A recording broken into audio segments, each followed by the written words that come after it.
Ну що, після обкатки виготовлення до допоміжної сцепки прийдеться підпрацювати тобі, кентаврику.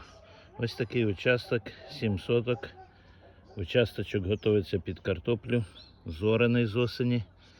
І ось там вверху вже видно, як половина участку просохла, а половина ще дуже волога.